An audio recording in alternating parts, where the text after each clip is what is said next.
சாட்சிமா என்ற தலைப்புல நம்ம ஆண்டுடைய வார்த்தையை நம்ம கேட்கிறோம். இயேசு கிறிஸ்து 12 சீடர்களை அழைத்து அவங்க மத்தியில தனக்கு நேரிடக்கூடிய பாடுகள், அவமானம், கஷ்டம், அவர் காரி துப்ப போறது, அவரை தலையில குட்ட போறது, கோலால் அடிக்க போற விஷயங்கள், சிலுவையில் அடிக்கப்பட போற விஷயங்கள் எல்லாவற்றையும் இயேசுவானவர் சீசர்கள் மத்தியிலே பகிர்ந்து கொண்டார். பகிர்ந்து கொண்ட பின்பு பைபிள் சொல்றது, இது எல்லாத்தையும் பகிர்ந்து கொண்ட பின்பு பைபிள் சொல்லி இப்படி இயேசு கிறிஸ்து சொன்ன எதை குறித்தும் அவர்கள் உணரவில்லை. அவர் சொன்ன கருத்துடைய பொருளை அவர்கள் புரிந்து கொண்டார். இயேசு கிறிஸ்து இவ்வளவு நேரம் ரிஸ்க் எடுத்து இது நடக்கும்பா, இப்படி ஆகும், இது மாதிரி சம்பவம் செய்வாங்க, இதெல்லாம் சொல்லி கூட அவர் சொன்ன விஷயத்தை, அவ்வளவு நேரம் எடுத்து சொன்ன விஷயத்த சீசர்கள் புரிந்து கொள்ளவில்லை.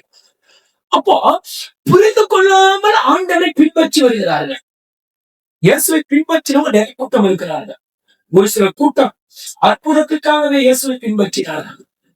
ஒரு சில கூட்டம் எந்த புரிதலுமே இல்லாம, யாரு இவர் ஏன் ஃபாலோ பண்ணி போறோம், இவர் பின்பற்றினா என்ன லாபம், இப்ப எதுவுமே தெரியாமலே பின்பற்றி போன ஒரு கூட்டம் இருக்கு.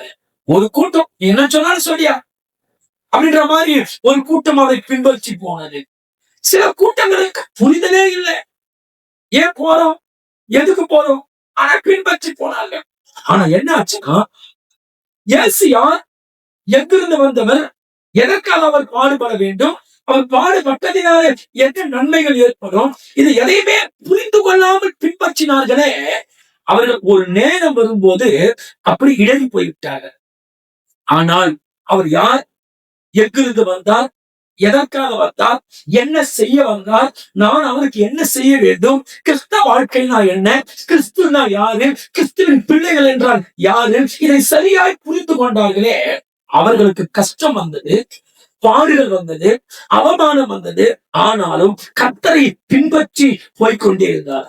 அப்போ கர்த்தருடைய பிள்ளைகள் நம் திருச்சபைக்கு வருகிறோம். ஆனால் எத்தனை பேர் அவரை யார் என்று புரிந்து கொண்டு, எத்தனை பேர் புரிதலோடு அவரை பின்பற்றுகிறோம், எத்தனை பேர் புரிதலே இல்லாமல் அவரை பின்பற்றி போய் கொண்டிருக்கிறோம். இயேசு யாரு, ஏன் என்னை யார் ரட்சித்தாரு, என்னை ரட்சித்ததுக்கான நோக்கம் என்ன? ஒரு பொருள் வாங்கணும், ஒரு நோக்கத்தோடு தான் வாங்குறாங்க. ஒரு போன் எதுக்கு வாங்கணும், பேசுவதற்கு போன் வாங்கணும், அவசரத்திற்கு போன் வாங்கணும். ஒரு பேனா ஏன் வாங்குறோம், எழுதுவதற்காக. ஒரு நோக்கம் இருக்கு. அப்போ எல்லாவற்றும் ஒரு நோக்கத்தோடு வாங்குகிறோம். அதே வண்ணமாகத்தான் உங்களை என்னையும் ஆண்டவர் ரட்சித்ததற்கு கூட ஒரு நோக்கம் இல்லாமல் ஆண்டவர் ரட்சித்தது. ஏதோ ஒரு நோக்கம், என்ன கொண்டு ஏதோ ஒரு திட்டத்தை நிறைவேற்றலாம். எப்படி மற்றவர்களை கொண்டெல்லாம் ஒரு திட்டத்தை ஆண்டவர் நிறைவேற்றினாரோ, அதே போல நம்மை கொண்டு, என்னை கொண்டு, இங்க உட்கார்ந்து இருக்கிற உங்களை கொண்டு ஏதேதோ ஒரு காரியத்தை நிறைவேற்றுவதற்காகத்தான் ஆண்டவர் நம்மை தெரிந்தெடுத்தது. அப்போ எதுக்காக என்ன ரட்சித்தாரு, அவர் யாரு, ஏன் என்ன ரட்சிக்கணும், கிறிஸ்தவ வாழ்க்கைனா என்ன, கிறிஸ்தவ வாழ்க்கையில என்னெல்லாம் நன்மை உண்டு, எதையெல்லாம் கடவுள் வெறுக்கிறார், எதையெல்லாம் கடவுள் நேசிக்கிறார், இப்படிப்பட்ட ஒரு புரிதலே இல்லாம ஒரு மனிதன் கடவுளை பின்பற்றுவானே ஆனால் அவன் சீக்கிரத்தில் இடறி போகிறது. சத்தியத்தை குறித்த புரிதல் ஒரு மனுஷனுக்கு இல்லைன்னா அவனால கடைசி வரைக்கும் கர்த்தரை பின்பற்ற முடியாது, கஷ்டத்துல நிக்க முடியாது. பவுல் சொல்றாரு, எத்தனை உபத்திரம், எத்தனை அடி, எத்தனை வேதம், எத்தனை விதமான வேதனைகள், ஆனா கடைசி வரைக்கும் நின்று கொண்டிருந்தார். ஆனா நிறைய பேருக்கு அப்படி பிரச்சனை வரவே இல்லை, ஆனா இடறி போயிட்டாங்க. என்ன வித்தியாசம் பவுலுக்கு அவங்களுக்கும்? புரிந்து கொண்டவன் எதிலும் நிலைத்திருப்பான். கிறிஸ்தவ வாழ்க்கையை புரிஞ்சுக்கிட்டவன், கிறிஸ்தவ வாழ்க்கைக்கு பின்னாடி நாடுகிறே, மரணத்துக்கு பின்னாடி என்ன வாழ்க்கை இருக்கிறது, அதுக்கு எப்படி வாழணும், இதெல்லாம் ஒரு மனுஷன் சரியா புரிஞ்சுக்கிட்டு சொன்னா அவன் எத்தனை கஷ்ட நஷ்டம் வந்தாலும் அவனால் ஒரு நாள் இடறி போகவே முடியாது. ஆனால் இந்த புரிந்து கொள்ளுதலே இல்லாமல் கடவுளை தேடுறாங்க. ஒரு சின்ன வார்த்தை சொன்னா கூட அவன் கிறிஸ்தவ வாழ்க்கைக்கு முற்றுப்புள்ளி வச்சுக்குவாங்க. ஒரு சின்ன காரியம் கூட கிறிஸ்தவ வாழ்க்கையின் காரணம் என்ன, அவங்களுக்கு புரிந்து கொள்வது இல்லை. அப்போ இந்த புரிந்து கொள்ளுதல் வந்ததுக்கு பின்புதான் ஒரு கிறிஸ்தவனுடைய வாழ்க்கையை வளர்ச்சிக்கான ஆரம்பிக்கிறார். புரிந்து கொள்ளுதல் வராத வரைக்கும் ஆண்டவருக்குள்ள நம்மளால வளர்ச்சி அடையவே முடியாது. ஒரு பிள்ளைங்க ஸ்கூலுக்கு போறாங்க, எனக்கு அந்த பாடத்தினுடைய நுணுக்கங்களை அவங்க தெளிவா புரிஞ்சுக்கிறாங்களோ அப்பதான் அந்த பிள்ளைங்க இம்ப்ரூவ்மெண்ட் ஆக முடியும். அந்த பிள்ளைங்க புரிஞ்சுக்காத வரைக்கும் அந்த 0 மார்க் தான் எடுக்கும், மார்க் குறைவா இருக்கும், முன்னேற்றம் இருக்காது. அதே போலதான் கிறிஸ்தவ வாழ்க்கைய நீங்க சரியா புரிஞ்சுட்டு இருப்பீங்கன்னா உங்க வளர்ச்சி அசுர வேகத்தில் ஒருத்தருடைய வளர்ச்சியை பார்த்து அவங்க எந்த அளவுக்கு கடவுளை புரிஞ்சுக்கிட்டாங்க அது ஈஸியா தெரிஞ்சுக்கிட்டு சொல்ல எதுவுமே கவனிக்கிறீங்க. ஒருத்தர் கடவுளை தேடுறாங்க பாருங்க, அவங்க உண்மை, அவங்க உத்தமம், அவங்க பயபக்தி, அவங்க ஊழியத்து மேல இருக்கிற தாகம், வேதத்து மேல இருக்கிற தாகம், இவை எல்லாம் வச்சு வைத்து அவங்க எந்த அளவுக்கு கடவுளை புரிந்து கொண்டிருக்கிறாங்க, எந்த அளவுக்கு கடவுளை புரிந்து கொள்வது என்பதை எளிதாக நாம் கண்டுபிடித்திருக்கிறோம். எளிதா கஷ்டமான விஷயமே கிடையாது. அப்போ இயேசு கிறிஸ்து சீசர்கள் பின்பற்றி போனார்கள், ஆனால் சரியான தெளிவான புரிதலே இல்லை. இப்படிப்பட்ட சூழ்நிலை இது புரியாத மனுஷனை வச்சுக்கிட்டு இயேசு கூட்டியிருப்பாரு இவங்க ஒரு பாடம் கத்து கொடுக்கணும்னு சொல்லி அப்படி பார்க்கும்போது எரிகோ வழியாக இயேசு போகிறார். எரிகோ வழியாக போகும்போது ஒரு குருடன் ஒருவன் அந்த எரிகோ வீதி அருகே உட்கார்ந்து அவன் பிச்சை எடுத்து கொண்டிருக்கிறான். ஆதி காலத்துல இஸ்ரேல் கலாச்சாரத்தை பொறுத்த வரைக்கும் குருடர்கள், சப்பானிகள், அப்புறம் கை கால் சூம்பினவர்கள், குஷ்டரோகிகள், இவங்க எல்லாம் வியாதிப்பட்டவங்க தனி ஒரு லிஸ்ட வச்சிருவாங்க. இவங்க எல்லாம் வந்து தரம் தாழ்ந்தவங்க, மற்றவங்க சமுதாயத்தில் உயர்ந்தவங்க. இவங்க எல்லாம் லோ குவாலிட்டி மாதிரி, லோ குவாலிட்டி மதிக்கப்படாதவங்க, யாராலும் கனப்படுத்தப்படாதவங்க, சாபமாக வாழ்க்கையை சாபம் நினைப்பாங்க. அது மாதிரி ஆட்களுடைய வரிசையில தான் இவங்க இருப்பாங்க. இப்படிப்பட்ட ஒரு வழியில இயேசு கிறிஸ்து போய் கொண்டிருக்கிறார். அப்படி போகும்போது இயேசு கிறிஸ்து போறார் என்ற விஷயத்தை யாரோ ஒரு மனிதன் இந்த குருடனுக்கு சொல்லுகிறான்.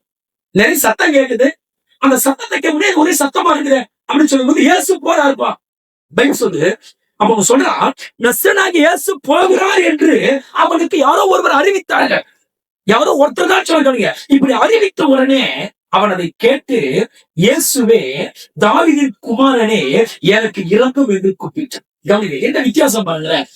சீசர்களுக்கு இயேசுவே அறிவித்தார் எதை குறித்து, நான் யாரு, எங்கிருந்து வந்தேன், எதுக்காக வந்தேன், எப்படி பாடுபட போறேன், பாடுபடுறதுனால என்னெல்லாம் நன்மை, எல்லாத்தையும் இயேசு தெரிவிச்சுக்கிட்டு இருக்கான். வந்ததுல இருந்து ஒண்ணுமே விளங்கல, ஒண்ணும் புரியல. ஆனால் இவனுக்கு யாரோ ஒருவன் இவனை போல ஒரு குருடனா இருக்கலாம். ஏன் நல்ல மனுஷன் போய் குருடனை பேச மாட்டான், ஒரு பரிசேயன் போய் ஒரு குருடனோட பேச மாட்டான். அவனுக்கு பிரிஸ்டேஜ் ப்ராப்ளம். அப்ப இவனை மாதிரி யாரோ ஒரு குருடனும், இவனை மாதிரி எவ்வளவு ஒருத்தர் ஊழலும், இவனை மாதிரி ஒரு கால் பேக்காதவனும் யாரோ ஒருவன் இயேசு போராடுற செய்தியை அவனுக்கு சொன்னான். அவன் அந்த ஒரு வார்த்தையை அவன் கேள்விப்பட்ட உடனே அவன் சொல்றான், இயேசுவே தாவீதின் குமாரனே எனக்கு, அதாவது இவங்களுக்கு இல்லாத புரிதல், இவர்தான் தாவீதின் குமாரன், இவர்தான் மெஸ்ஸியா, இவர்தான் பாவத்திலிருந்து மீட்க வந்த ரட்சகன் என்பதை கூட இருந்த இவங்களால புரிந்து கொள்ள முடியல. ஆனா யாரோ ஒருத்தர் சொல்லி ஒரே ஒரு நிமிஷம் கேட்டா பாருங்க, அவனுக்குள்ள ஒரு விசுவாசம் வந்துருச்சு. இப்ப அவன் சொல்றான், தாவீதின் குமாரனே. இந்த தாவீதின் குமாரனே என்ற வார்த்தையில ஏகப்பட்ட சத்தியங்கள் உள்ளே புதைந்துகிறார். அப்படியே என்ன அர்த்தம், தாவீதின் வழியில, அதாவது ஆபிரகாம் வழியில, தாவீதுடைய வழியில வந்த, ஆபிரகாம் மூலமாக தாவீதுடைய வழியிலே வந்த மெஸ்ஸியா, எங்களுக்காக பாடுபட்டு எங்களை மீட்கக்கூடிய ரட்சகர் இவர்தான் என்பதை அவன் தெளிவாய் புரிந்து கொண்டான். ஆனா ஒரு குருடனுக்கு புரிந்து கொண்ட புரிதல், ஒரு குருடன் புரிந்து கொண்டது போல பார்வை உள்ள 12 சீசரால் என்ன பண்ண முடியல, என்ன பண்ண முடியல. அப்ப உண்மையாவே குருடர்கள் யார்? புரிந்து கொள்ளாமலே கடவுளை தேடலாம் பாருங்க, அவன் தான் வேதத்தின்படி மனக்கண்கள் கட்டப்பட்ட குருடர்கள். இயேசு நடந்து போனா கூட அவங்களுக்கு கூட வராதுன்னு தெரியாது. எம்மாவுக்கு போகும்போது அப்படிதான் கூட போனாரு, ஆனா வர்ற ஆள் இவர்தான், இது அவங்க புரிஞ்சுக்க முடியல. அப்ப என்ன, புரிதல் இல்லாமல் ஒரு மனிதன் எத்தனை ஆண்டுகள் சபையில இருந்தாலும் அவங்களால வளர்ச்சி எது, ஒரு விசுவாசி வளர்ச்சி இல்லைனாலே அவங்க இன்னும் கிறிஸ்தவ வாழ்க்கை சரியா புரிஞ்சுக்கலாம். ஒரு மனுஷன் கர்த்தரை விட்டு தூரமா இருக்கிறான்னு சொன்னாலே அவன் இன்னும் கிறிஸ்தவ வாழ்க்கை புரியாம இருந்துகிட்டுதான் அர்த்தம். என்றைக்கு அந்த புரிதல் வருகிறதோ அன்றைக்குத்தான் அவனுக்குள் வளர்ச்சி வராது. அது வரைக்கும் அவனுக்குள்ள வளர்ச்சி வரவே வராது. இப்போ இவன் சொல்றான், தாவீதின் குமாரனே எனக்கு இரங்கம் என்று சொல்லுகிறான். முன்னெடுக்கிறவங்க பின்னெடுக்கிறவங்க எல்லாம் என்ன பண்றாங்கன்னா அவனை அதட்டுறாங்க. நாங்களாம் முன்னாடி போல, எங்களுக்கே பதில் கொடுக்கல, உனக்கா ஒரு குருட உனக்கா அப்படின்ற மாதிரி அவன் அற்பமா நினைச்சு அதட்டுறாங்க. இப்ப இயேசு சொல்றாரு, இயேசு நின்று அவனை தமிழத்தில் கொண்டு வரும்படி சொன்னான். அவன் கிட்ட வந்த போது அவர் கிட்ட வந்த அவனை நோக்கி சொல்றாரு, நான் உனக்கு என்ன செய்வேன்? ஒரு குஷ்டரோகியோ ஒரு வியாதி உள்ளவனோ எந்த ஒரு மனுஷங்கிட்டையும் யாரும் கிட்ட போய் நிற்க கூடாது. அது அவங்களுக்கு பிஸ்டேஜ் ப்ராப்ளம். ஏன்னா தாங்க ஒருத்தங்கிட்ட யாரும் போக மாட்டாங்க. ஆனா இயேசு அவனை அழைத்து அவனை கிட்ட நிக்க வச்சு அவனோடு கூட ஆண்டவர் பேசி கொண்டிருந்தார். இது என்ன தெரியுதுன்னா, எப்போது ஒரு மனிதனுக்கு கிறிஸ்துவை குறித்து புரிதல் வருகிறதோ அப்போதுதான் அவனால கர்த்தரை நெருங்கவே முடியும். கர்த்தரை ஒரு மனுஷன் நெருங்கல, அவன் தூரமாக இருக்கிறான் கிறிஸ்தவன். சர்ச்சைக்கு வரான், ஆனா கர்த்தரை நெருங்க மாட்டான் அப்படின்னு சொன்னா அவனுக்கு புரிதல் இல்லாத ஒரு கிறிஸ்தவன். புரிந்து கொண்டவர்கள் கர்த்தரை நாளுக்கு நாள் நெருங்குவார்கள். என்ன பண்ணுவாங்க? உங்களுக்கு கர்த்தரை குறித்த புரிதல் உங்களுக்கு வந்துருச்சா, நீங்க நாளுக்கு நாள் பின்னோக்கி போக மாட்டீங்க. நீங்க நாளுக்கு நாள் முன்னோக்கி முன்னோக்கி அதை கிட்ட கிட்ட நீங்க நெருங்கி போவீங்க. உதாரணம் சொல்றேன், ஒரு கணவன் மனைவி வச்சுங்களேன். கணவன் மனைவி ஒருத்தருக்கு ஒருத்தர் தூரமா இருக்கிறாங்கன்னா இவங்களை பாத்தீங்கன்னா சொல்லுவீங்க, ஏன் இவங்க தூரமா இருக்கிறாங்கன்னா காரணம் கணவனுக்கு மனைவி பிடிக்கல போல, மனைவிக்கு கணவன் பிடிக்கல போல, ஒருத்தருக்கு பிடிக்கல. அப்போ ஒரு விசுவாசி கர்த்தரை நெருங்கா அவர் மனவாளன், நீங்களும் நானும் மனவாட்டி. அப்ப மனவாட்டியா இருக்கக்கூடிய நான் மனவாளனோடு நெருங்கினாதான் பெருக்கத்தை காண முடியும், வளர்ச்சியை காண முடியும், ஆசீர்வாதத்தை பார்க்க முடியும். மனவாளனை நாம் நெருங்காவிட்டால் நம்மால எந்த விதமான நன்மையும் பார்க்க முடியாது. அப்ப மனவாளனோடு ஒரு விசுவாசி நெருங்குறதுனா என்ன காண்பிக்கிறது? அவருக்கு இன்னும் அவரோடு கூட இருக்க பிடிக்கலன்னா. நிறைய மனைவிங்க கல்யாணம் ஆகிட்டு சும்மா பேருக்கான பொன்னாடியா வாழ்ந்துட்டு இருப்பாங்க, ஆனா மனவாளனுக்கு நெருக்கமே இருக்காது. நிறைய பேருக்கு வாழ்க்கையில இன்னைக்கும் பல பெற்றோர்கள் வாழ்ந்துட்டு இருக்காங்க.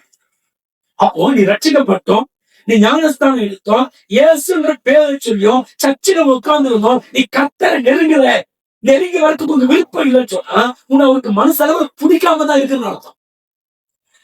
அப்போ கர்த்தரை பிடித்தவன் நாளுக்கு நாள் கர்த்தரை நெருங்கி செய்யும். அததான் கர்த்தரை எதிர்பார்க்கிறார். நம்ம தூரமா போறத அவர் விரும்புவதில்லை. தூரமாக இருந்த நம்மை சமீபத்திலே கொண்டு வருவதற்காகத்தான் தமது குமாரனை அவர் சிலுவைக்கு ஒப்பு கொடுத்தார். அப்ப நீங்க என்ன பண்ணோம்? ஆண்டவரை நெருங்கி சேரணும். ஜெப வாழ்க்கையில, வேதத்துல, ஊழியத்துல, எல்லா எல்லையிலும் நம்ம நெருங்கி வர வேண்டும் என்பதுதான் ஆண்டவர் விரும்பும். எத்தனை பேர் அவருக்கு நெருக்கமா இருக்கும்? நிறைய பேர் நெருக்கத்திலிருந்து பின்வாங்கி தூரம் போயிட்டீங்க. நிறைய பேர் நீங்க நெருக்கம் இருக்கிறீங்க. ஒரு காலத்துல நெருங்கி கிட்ட வந்துட்டு இருந்தீங்க, இப்ப அங்கிருந்து விலகி போதுட்டு நிறைய பேர் பின்னாடி ரொம்ப லாங்க போயிட்டீங்க. நிறைய பேர் அங்க இருக்கிறீங்க, ஆனா அடையாளம் கண்டுக்க உங்களால தெரியல. நீங்க அந்த ஸ்தானத்தில் இருக்கிறது உங்களால கொஞ்சம் கூட போயிடுறீங்க. அந்த அளவுக்கு உலகம் உங்கள் மனசை பாதித்து இருக்கிறது. பண ஆசை உங்கள் மனதை பாதித்து இருக்கிறது. உலக இன்பங்கள் மனசை பாதித்து இருக்கிறது. நீங்கள் பின்னுக்கு போவதற்காக ஆண்டவர் தலை சிலுவையில் கொடுக்கவில்லை. நீங்கள் முன்னுக்கு வர வேண்டும். நீங்கள் நெருக்கமாய் வர வேண்டும். ஒரு கணவன் மனைவி நெருங்கி வரும்போதுதான் பிள்ளை பேர் உண்டாகும், சந்ததி பெருக காட்ட முடியும், கர்ப்பத்திற்குரிய பிள்ளைய பார்க்க முடியும். அதே போலத்தான் மனவாளன் இயேசு கிறிஸ்துவை நெருங்கி சேராத வரைக்கும் ஆவிக்குரிய வாழ்க்கை விருத்தி அடைய முடியாது. ஆவிக்குரிய வாழ்க்கை கனிகளை கொடுக்க முடியாது. அவர் சொன்னார், என்னோடு நிலைத்திருந்தார். பாருங்க, ஒரு செடி இருக்குன்னு வச்சுங்க, இந்த செடியோட ஒரு கொடி இணைச்சி நெருக்கமா இருந்தா தான் என்ன பண்ணும்? கனி உண்டாகும். ஆனா செடி ஒரு பக்கம், கொடி ஒரு பக்கம் தொங்கிக்கிட்டு இருந்தா, அதே போல ஒரு விசுவாசி நீங்க கனி கொடுக்கலனாலே நீங்க கடவுளோடு நெருக்கமா இல்லைன்னு அர்த்தம். கடவுளோடு நெருக்கமா இருக்கிறவங்க ஈஸியா அடையாளம் கண்டுபிடிச்சலாம். அவங்களுக்கு கனி கொடுப்பார்கள். நீதின் கனி, ஆவின் கனி. அவங்க வளருவாங்க. அவங்க நாளுக்கு நாள் பெருகி கூட. அவர் சொன்னாரு, அவன் கிட்ட வந்த போது ஆண்டு எதை விரும்புறார்? எந்த மனுஷனையும் கிட்ட வச்சு அழகுபாங்க. உங்க கணவர் உங்களை விட தூரமான மனைவிக்கு சந்தோஷமா? உங்க பிள்ளைங்க உங்களை விட தூரமா இருந்தா உங்களுக்கு சந்தோஷமா? உங்க பிள்ளைங்க உங்க கூட இருக்கணும். அதே போலத்தான் ஆண்டவர் அவர் பிள்ளைகளால் படைக்கப்பட்ட நீங்கள் நான் அவரோடு கூட நெருங்கி வர வேண்டும் என்றுதான் ஆண்டவர் விரும்புகிறார். இப்ப கிட்ட வந்துட்டான். இப்ப ஆண்டவர் கேட்கிறார், நான் உனக்கு என்ன செய்வேன்? இப்ப இயேசுக்கு தெரியுமா தெரியாதா? இவன் ஒரு குருட, இவனுக்கு கண்ணு பிரச்சனை, இவனுக்கு பார்வை வேண்டும் என்று இயேசுக்கு தெரியுமா தெரியாது? தெரியும். ஆனால் இயேசு கேட்கிறார், உங்களுக்கு நான் என்ன செய்யணும், என்ன விரும்புறேன்? அப்போ நம்ம பிரச்சனை அவருக்கு தெரியும், நமக்கு என்ன தேவை அவருக்கு தெரியும். ஆனா நீ ஜெபிக்கிறியா? உன் வாயை திறந்து கேட்கிறியா? சாலமோன் ஜெபித்தான். அவனுக்கு நான் என்ன விரும்புகிறாய்? என்னிடத்தில் விரும்பினதை கேள்.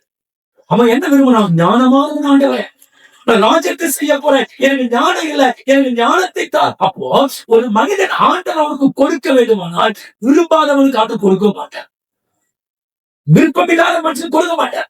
விருப்பம் இல்லாதவருக்கு கொடுத்தா அவன் வாந்தி பண்ணி போடுவான். உங்களுக்கு ஒருத்தர் பிரியாணியே பிடிக்காது, நீ பிரியாணி சொல்லி பாரு வாயில, என்ன ஆகும் சொல்லுங்க? வாந்தி பண்ணி போடுவான். அப்ப விருப்பம் இல்லாதவருக்கு கர்த்தர் ஏன் கொடுங்க அவருக்கு தெரியும், நீ கொடுத்தா வாந்தி பண்ணி போடுவேன். வாந்தி எப்ப தெரியுமா? கொமட்டல் வரும்போது தான் வாந்தி வரும். சொன்னாரு, நீ அனலும் இல்லாமல் குளிரும் இல்லாமல் வெறுவழிப்பா இருந்தா நான் உன்னை. அவ வாந்தி எப்ப வரும்? அந்த கொமட்டெல்லாம் வரும்போது தான் வாந்தி வரும். அப்போ ஆண்டுக்கு தெரியும் ஏன் விரும்பாத மனுஷனுக்கு கொடுக்க மாட்டார். ஏனென்றால் நீ கொடுத்தாலும் வாங்கிக்க மாட்டேன். பைபிள் தேனை கண்டுபிடித்தால் மட்டாய் சாப்பிடு, மிதமிஞ்சி சாப்பிட்டால் அதை வாந்தி பண்ணி போடும். அப்ப ஆண்டவர் யாருக்கு கொடுக்கிறார்? விருப்பம் உள்ளவனுக்கு, ஏக்கம் உள்ளவனுக்கு, தாகம் உள்ளவனுக்கு. தாகத்தோடு காத்திருக்கான்னு சொல்ற தாகம் உள்ளவன் மேல் என்ன பண்றாரா? யாருக்கு? அப்ப பரிசுத்தாவி கூட நிறைய பேருக்கு பெற்றுக்கொள்ளக்கூடிய தாகமே இல்லை. அது எதுக்கு? எனக்கு அது ஏன் நிறைய பேருக்கு தெரியல. அப்போ எந்த ஒரு தாகமும் இருந்தால் ஒரு மனிதன் அவனுக்கு சித்தமான நன்மை கட்டளைத்தவன் பெற்றுக்கொள்ளல. அப்ப கட்ட யாருக்கு கொடுக்கிறார்? தாகம் உள்ளவனுக்கு ஆவிக்குரிய நன்மைகளை கொடுக்கிறார். விரும்பி ஜெபிக்கிறவனுக்கு கர்த்தர் கொடுக்கிறார். அப்ப கேட்கிறாரு, உனக்கு என்ன வேணும்? குலத்தலை ஓட்டம் படுத்து கிடைக்கிறான் 37 வருஷமா. அவன் என்ன கேட்கிறான்? சுகமாக விரும்புகிறாயா? எவ்வளவு அநியாயமான கேள்வி. என்ன கேட்கிற? அவன் தானே விரும்புவான். அப்ப இவர் கேட்கிறாரு, நீ சுகமடைய விரும்புகிறாயா? அப்போ நம்ம விருப்பம் எது என்று ஆண்டவர் அங்கலாய்க்கிறார். அப்ப நம்முடைய விருப்பம் ஆவிக்குரியதா அல்லது மாம்சத்துக்கு? உங்க விருப்பம் எப்படி இருக்குதோ அப்படின்னு உங்க கால்கள் போகும். நீங்க எதை விரும்புறீங்களோ உங்க விருப்பத்தை ஈஸியா கண்டுபிடிச்சிடலாம். நீ எப்படி வாழ விரும்புறீங்க அது ஈஸியா கண்டுபிடிச்சிடலாம். நீங்க எதை விரும்புறீங்களோ அதை நோக்கிதான் உங்க கால்கள் போகும். நீ ஆவிக்குரிய வாழ்க்கை விரும்பினா உங்க கால்கள் அடிக்கடி சபை நோக்கி, சத்தியத்தை நோக்கி வரும். நீங்க உலகத்தை விரும்பினா உங்க கால் உலகத்தை நோக்கி அடிக்கடி போய்கிறது. அப்போ கர்த்தருடைய பிள்ளைகள், உன் விருப்பம் எப்படியோ அப்படித்தான் உன் கால்கள் போகும், உன் கண்கள் போகும், உன் மனசு போகும், உன் வாழ்க்கை போகும், எல்லாமே போக ஆரம்பிக்கும். அப்ப ஆண்டவர் கேட்கிறார், விருப்பம் ரொம்ப முக்கியமான நம்ம ஆவிக்குரிய வாழ்க்கை விருத்தி அதை பெற்றுக் கொள்ளவே. இப்ப சொல்ற அவரை நோக்கி நீ பார்வை அடைவாக என்று சொன்னார். சொல்ற உன் விசுவாசம் உன்னை என்ன பண்ணிச்சா? என்ன விசுவாசம்? இவர் எனக்கு சுகத்தை கொடுப்பார் என்ற விசுவாசம் அல்ல. இவன் தான் மெஸ்ஸியா, இவர் சாதாரண மனுஷன் அல்லவா. இவர் தச்சன் அல்ல, தச்சனுடைய மகன் அல்ல. ஆனா படிச்சவன என்ன பண்ண? இவர் தச்சனா பார்த்தா, மரியாதையுடைய பிள்ளையா பார்த்தா. ஆனா மெஸ்ஸியாவா பார்க்கல. இவர் மெஸ்ஸியா என்று சொன்னதற்கு இதோ தேவதூஷம் சொல்றான்னு சொன்னான் இயேசு சொன்ன போது. ஆனா ஒரு குருடனுக்கு தெரியுது, இவன் கூட பைபிள் படிச்சிருக்க மாட்டான், நியாய பிரமாணத்தை படிச்சிருக்கிற அறிவு இவன் இருந்திருக்கிற. ஏன் பார்வை இல்லையே? பார்வை இருந்த படிச்ச வேத பாடங்களுக்கு இவர்தான் மெஸ்ஸியா என்று தெரியவில்லை. பரிசேயருக்கு இவர்தான் மெஸ்ஸியா என்று தெரியவில்லை. ஆனா இவனுக்கு தெரியுது பார்வை இல்லாத குருடன். ஒரே ஒரு செய்தி காதால் கேள்விப்பட்டவன். ஆனா பல செய்தி கருத்து பாருங்க. நினிவே மக்கள் எத்தனை செய்தி கேட்டாங்க? ஒரே ஒரு செய்தி. இன்னைக்கு 1000 செய்தி கேட்கிறோம். ஒரு செய்தி கேட்கிறோம் சீர் பண்றான். ஒரு செய்தி கேட்கிறவன் ஆண்டுக்கு பிரியமாய் மாறினான். ஆனா 1000 செய்தி கேட்டு ஒன்றுக்கும் ஸ்தோத்திரிக்கும் நன்மை அற்றவர்களாய், ஆண்டவருக்கு பிரியமற்றவர்களாய் சபைகள் இன்றைக்கு வாழ்ந்து கொண்டிருக்கார். யோசிச்சு பாருங்க, எத்தனை செய்தி. இந்த சோத்துக்கு பிரசவம் அடைந்தா இந்த சோறு அசைஞ்சு கீழே விழுந்திருக்கும். இந்த சோத்தை வர பள்ளிக்கு பூச்சிக்கெல்லாம் பிரசவம் அடைந்தா அதுவாச்சும் உப்பி பெருக்கம் அடைஞ்சிருக்கும். ஆனா சபை மக்கள் ரொம்ப அசட்டை பண்ணிக்கிட்டு. உண்மையிலே இது நமக்கு வெக்கங்க, அவமானங்க, அவமானம். இயேசு சொல்ற, நீங்கள் பேசாவிட்டால் கண்ணுகளும் என்னை குறித்து பேச வந்துச்சு. அப்ப என்ன? ஒரே ஒரு வார்த்தை இவனை மாதிரி அற்பமானவர் வந்து சொன்னான். அதை கேட்டு இவன்தான் மெஸ்ஸியா என்ற புரிதல் அவனுக்குள் வந்து விட்டது. நினிவே மக்களுக்கு ஒரே ஒரு செய்தி தான் யோனா போய் அங்கே பிரசங்கித்தார். அந்த ஒரு செய்தி கேட்டு பாவத்தை எண்ணி அழுகுதான். பல செய்தி கேட்டாலும் நம்ம தப்பு எண்ணி அழ மாட்டோம். எத்தனை செய்தி கேட்டு இருதயத்தை குத்தி கீழ்க்கிற மாதிரி சத்தியம் வந்தாலும் இருதயத்தை கற்பாலையை போல வச்சு உட்கார்ந்து இருக்கோம். அப்ப நம்மளை விட நினிவே மக்கள் பெற்றல, நம்மளை விட இந்த குருடன் பெற்றானவன். ஏன்னா ஒரு செய்தியில அவன் உள்ளம் உடைந்தது. ஒரே ஒரு செய்தியில இயேசு அழைக்கவில்லை, பின்பற்றி போனான். 1000 செய்தி கேட்கிறோம், ஆனால் ஒரே ஒரு அசைவு கூட நம்ம வாழ்க்கையில என்ன பண்றோம்? வரோம், உட்காரோம். நான் சொன்னேன், இப்படி உட்கார்ந்துட்டு போனதான் கர்த்தர் ரட்சித்தார். யோசிச்சு பாருங்க. எல்லாம் நின்று உட்காருங்க. என்ன கேட்டு என்ன பண்ண போறோம்? யோசித்து பாருங்க. இப்படி உட்கார்ந்துட்டு போவதற்காகத்தான் ஆட தாயின் கல்வி நம்ம தெரிஞ்சுக்கிட்டாரா? கொஞ்சம் யோசி. ஒரு செகண்ட் தயவுசெய்து உங்க சிந்தனையை கெஞ்சி கேட்கிறேன். ஒரு செகண்ட் உங்க சிந்தனை கொஞ்சம் சொல்ற வார்த்தை இதுக்காக நம்மளை ரட்சித்தேன். நாளைக்கு ஒரு நாள் ஒரு 1/2 மணி நேரம் உட்கார்ந்து லேட்டா வந்து அது வரைய பாட்டு உட்கார்ந்து போட்டவங்க ரட்சி. இதுதான் கடவுளுக்கு பிரியமான வாழ்க்கை. இதுதான் கிறிஸ்து நம்மளுக்கு எதிர்பார்ப்பதா? யோசிச்சு பாருங்க. நீங்கள் அல்ல, நான் உனக்கு எதுக்காக இன்னும் உட்கார்ந்து போறது? இதுக்காகவா? இல்லையே. நம்ம எப்படியாவது கர்த்தர் நினைக்கிறாங்க. ஆனா அந்த லெவலுக்கு நம்ம வரவே மாட்டோம். அப்ப ஆண்டு சொன்ன ஸ்தோத்திரிக்கிறோம். உன் விசுவாசம் உன்னை ரட்சித்தது. உடனே அவன் பார்வை அடைந்து தேவனை மகிமைப்படுத்தி கொண்டு அவன் பிரிச்சான். கவனிங்க, இப்ப பல வருஷம் குருட, இப்ப பார்வை வந்துடுச்சு. முதல்ல யாரை பார்க்கணும்? உதாரணத்துக்கு இவருக்கு பொண்டாட்டி பிள்ளைங்களா இருக்குன்னு வச்சு கண்டிப்பா இருப்பாங்க. யாரோ ஒருத்தர் இருப்பாங்க. ஒரு வீடாச்சும் ஒன்று இருக்கும். பல வருஷம் பிறவிலிருந்தே குருடா இருந்தவன் இப்ப பார்வை கட்சா முதல்ல யாரை பார்க்கணும்னு நினைப்பான்? சொல்லுங்க. பொண்டாட்டி பார்க்க நினைப்பான், இல்ல அப்பா அம்மா பார்க்க நினைப்பான். இல்லப்பா இத்தனை வருஷம் இங்கே இருக்கிற இப்ப வீட்டுக்கு போறப்பா மக்களும் பாக்குறான். போய் இவ்வளவு காலம் சினிமா பாக்குற, கண்ணால சினிமா பாக்குறான். இவ்வளவு காலம் இயற்கையை ரசிக்கலாம். தெரிஞ்சது இவன் பார்வை அடைந்த உடனே எந்த பார்வையை இயேசு கொடுத்தா அந்த பார்வையை கொடுத்து தெய்வத்திற்கு நன்றிக்காரனாக இவன் இயேசு அழைத்து வாப்பான்னு சொல்லி கூப்பிடல. நிறைய பேர் கூப்பிட்டாரு, வரல. நிறைய நேரத்துல ஆண்டவர் நம்ம யோசிப்போம், ஊழியம் செய்வோம் நினைப்போம். உன்னால ஊழியமே செய்ய முடியாது. ஆனா ஊழியம் செய்வது ஓடிக்கிட்டு இருப்பான். அவனை கர்த்தர் ஊழியத்துக்கு அழைச்சிருப்பாரு. தெரியுமா? அவனுடைய பிளான வேற மாதிரி இருக்கும். மோசே ஊழியத்துக்கு வரக்கூடாதுன்னு சொல்லி ஓடினாரு. ஆனா அவர்தான் கர்த்தர் ஊழியத்துல. நீங்க அதனால ஊழியத்துக்கு ஒருத்தர் வரலன்னா செத்தல நினைக்கிறேன், நான் ஊழியம் செய்யலாம் மனுஷன் நினைக்கிறேன், ஆனா நீ செத்துருன்னு நினைக்கிறேன், செய்ய முடியாது. இது தெரிந்த ஒரு சாட்சியை சொல்லி கிடந்திருப்பாரு. ஒரு ஊழியருக்கு 2 பிள்ளைகள். ஒரு மகனை கொண்டு போய் வேதாகம கல்லூரி இளையவரை படிக்க வைத்தார். இவன் தான் ஊழியத்துக்கு வரணும், இவன் தான் ஊழியம் செய்ய ஸ்தானத்தை மூத்தவன் உள்படமான். அவன் ஊழியத்துக்கு கொண்டு வர்றேன். அவன் வழி வேற போக்கு போய்கிட்டு இருக்கு. அவன் ஊழியத்துக்கு கொண்டு வர்றேன். இளையவனை படிக்க வைத்தார். ஆனா இளையவன் எல்லாம் படிச்சுட்டு வந்தாரு. ஆனா ஊழியத்தவன் இன்ட்ரெஸ்ட் இல்லை. ஆனா மூத்தவன் எங்கேயோ அகப்பட்டு கைது மாதிரி கிடந்தாரு. ஆனா அவங்களுக்கு கர்த்தர் தெரிந்தெடுத்து கொண்டு வந்து அவரை வச்சு கர்த்தர் ஊழியத்தை செஞ்சது. அப்ப என்ன உன் நினைவுகள்? இவன் நரவு போயிடுவான், ரட்சிக்கப்படவன் நினைக்காதீங்க. ரட்சிக்கப்பட்டவன் காணாம போயிடுவான், எங்க இருந்து உட்காந்துக்கிட்டு இருப்பான்.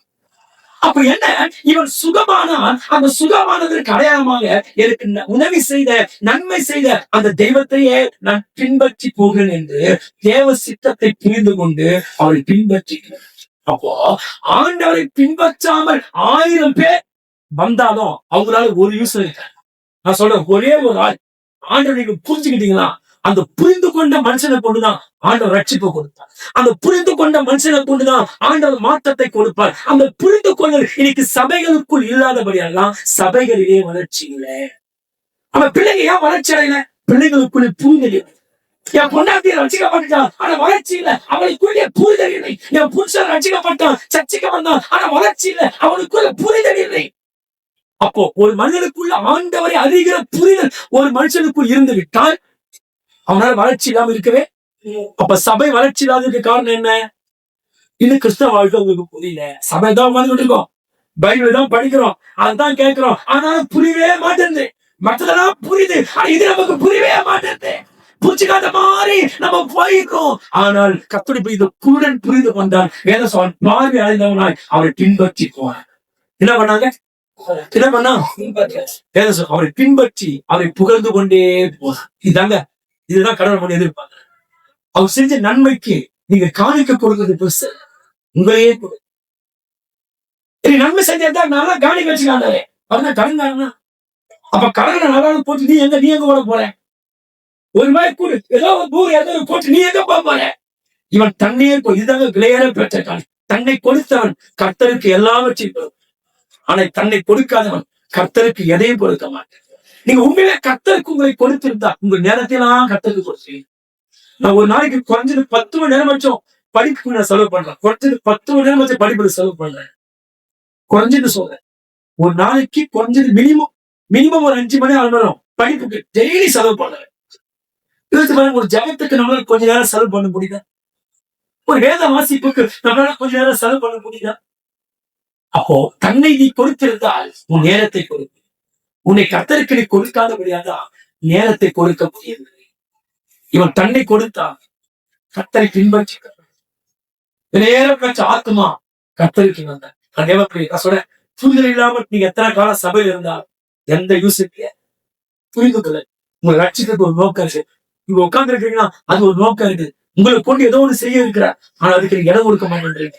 அது விட்டு போறீங்க. நீ அவனை நெருங்க, எல்லாத்தையும் நெருங்கி கிட்ட போறீங்க. ஆனா இவருக்கு மட்டும் தூரம் போறீங்க. ஏன்? யோசிச்சு பாருங்க. எல்லாத்தையும் கிட்ட நெருக்கமா போறீங்க, எல்லாத்தையும் நெருங்கி ஐக்கியமாயிருங்க. ஆனா இவருக்கு ஏன் தூரம் போறீங்க? இவர் தானே உன் ஜீவன், இவர் தானே உன் வாழ்க்கை. ஆனா இவருக்குள்ள ஏன் நெருங்கி வர முடியல? உலகம் நம்ம இழுத்துக்கிட்டு இருக்க முடிச்சு இவனை நெருங்கினான். ஆனால் அதைத்தான் எதிர்பார்க்க. அதனால இவன் புரிந்து கொண்டு பின்பற்றினான். அதனால் இவன் கர்த்தருக்குள் கர்த்தரை புரியாம எத்தனை ஸ்தோத்திரம் பண்ணாலும் யூஸ் கிடையாது. நீ புரியாம கூட சேர்த்து நிறைய போட்டாலும் ஆண்டுக்கு போச்சு, ஆண்டு மகிமைப்பான். புரிந்து கொண்டு கர்த்தரை ஸ்தோத்தரிக்கிறானே, துதிக்கிறானே, அவன் துதியிலே கர்த்தர் மகிமைப்பான். ஆனா புரிந்து கொள்றதே இல்லாம கூட்டத்துல 10 பேர் எடுக்கும், நானும் 11ஆவது ஆள் அப்படின்னு சொல்லி பண்றேன்னா அது ஆண்டவருக்கு மகிமையே இருக்காது. கண்களை மூடலாம். செய்தி நம்ம கேட்டுட்டோம்.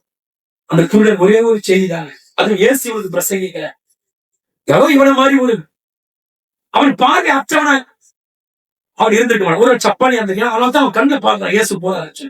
இவன் குருடன். இந்த குருடனுக்கு கால் விளங்காத ஒருத்தன் என்ன பண்ண உதவி செஞ்சிருக்கான். அப்போ கத்தரிக்கு நம்ம ஒருவருக்கு உதவி செய்து கொள்ள வேண்டும். ஒரே ஒரு பிரசங்கத்தை தான் கேட்டேன், ஒரே ஒரு வார்த்தை, இயேசு போறார், அவ்வளவுதான்.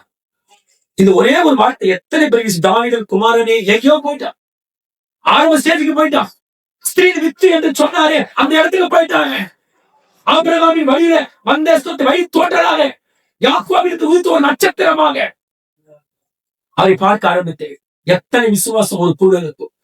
இவனெல்லாம் உட்கார்ந்து சத்தியத்தை கேட்டு எப்படி ஆயிருப்பாங்க யோசித்து. இவங்கெல்லாம் உட்கார்ந்து பைபிள் கதை படிச்சிருந்தாங்க எப்படி ஆயிருப்பாங்க. இவங்கெல்லாம் உட்கார்ந்து சத்தியத்தை கேட்டு பழகிருந்தாங்களா எப்படி ஆயிருப்பாங்க யோசிச்சு பாருங்க. நம்மை விட பார்வை இல்லாதவங்க எவ்வளவு மேலானவர்கள். பார்வை இருந்து 1000 செய்தி காதலை கேட்டு நமக்கு இதயம் அசைவே இல்லைங்க. இதயமெல்லாம் மறுத்து போய் கிடக்குது. நெருங்க என்ன சொன்னாலும் இறங்க மாட்டேங்குது. வாசம் கண்ணு மாறிக்குதுங்க, கற்பாறை மாறிக்குது நம்ம இருதயம். ஆனால் குருடன் ஒரே ஒரு சத்தியம், அதுவும் கடுமையான ஆழமான பிரசவம். இயேசு போறார், அவன்தாவா எவ்வளவு பெரிய மாற்றம். தாவீதின் குமாரனே, எங்கள் பாவத்திலிருந்து மீட்க வந்தவரே, எங்கள் மெஸ்ஸியாவே, கதல் சீலவில் சொல்லப்பட ஆண்டவரே, உங்க ராஜ்யம் இருக்குதுன்ற மாதிரி அவர் ஒரு ராஜாவாகவே இவர் கற்பனை செய்து விட்டார். எத்தனை ஆழம் இந்த சத்தியத்தில். தேவப்பிள்ளை, நமக்கு இப்பேற்பட்ட விசுவாசம் உண்டா? நமக்கு இப்பேற்பட்ட ஒரு புரிதல் உண்டா? எத்தனை பிரசங்கம் கேட்டிருந்தோம், எத்தனை விதமான வார்த்தைகள் கேட்டிருந்தோம், எவ்வளவு காலம் கேட்டு வளர்றோம், என்ன புரிஞ்சுக்கிறோம்? நம்மை விட குருடர்களும் செவிடர்களும் ஊமையர்களும் எவ்வளவு மேலானது. ஆனா சமூகத்தில் புரிஞ்சுக்கிட்ட ஒரு நிறைய பேருக்கு அந்த புரிதல் வரல. இன்னும் வேதனையா இருக்கு. எவ்வளவுதான் சொல்றது, எவ்வளவுதான் பேசுறது, எவ்வளவுதான் கடிந்து கொள்வது, எவ்வளவுதான் சத்தியத்தை ஊற்றுவது, இன்னும் புரிதல் வரலையே. அந்த புரிதல் உங்களுக்கு இல்லைன்னா இடையில் போய் வார்த்தமாக இருக்கிற தாய்மார்கள் சொல்ற, பெற்றோர்கள் சொல்ற, உங்க பிள்ளைங்கள் புரிதல் இல்லாமல் கடவுளை தேடினார். அந்த ரட்சிப்பு உறுதியானது அல்ல. அவங்க எனக்கு நாளை போயிடுவாங்க. சத்தியத்தை சொல்றேன், உங்க கணவன் புரிதல் இல்லாம கடவுளை தேடினார். நிச்சயம் ஒரு நாள் இடறி போகக்கூடிய சூழ்நிலை இருக்கும். ஏன்னா புரிதல் இல்லாதவனுக்கு கிறிஸ்தவ வாழ்க்கை இன்பமா தெரியும், பாரமா தெரியும், வேதனையா தெரியும். அவன் உலக இன்பமா இருக்கும், கிறிஸ்தவ வாழ்க்கை ரொம்ப போர் அடிக்கும். அவனுக்கு புரிதல் இல்லை. ஐயோ பாவம், அது எனக்கு இடையே போகுமே தெரியாத அர்த்தமாவே. புரிதலுக்காக சொல்லுவோம், அடே பிள்ளைக்கு புரிதலித்தார், என் கணவனுக்கு நீ யார் என்ற புரிதலித்தார், கிறிஸ்தவ வாழ்க்கை எதுக்கு என்ற புரிதலை தாரமாங்க. முதல் எடுக்குதான் சைக்கிள் நிறைய புரிஞ்சிடும். எல்லாத்தையும் புரிஞ்சுக்க எனக்கு ஜீவனுக்கு வந்து தெய்வத்தை புரிஞ்சுக்க முடியலையே, ஏன் வச்சுட்டாங்க எனக்கு தெரியலையே, எதுக்கு என்ன உயிரோடு வச்சிருக்கிறாரு, எதுக்கு வருகலாமா? யாராச்சும் வந்து சத்தத்தை உயர்த்தி ஜெபிக்கலாமா?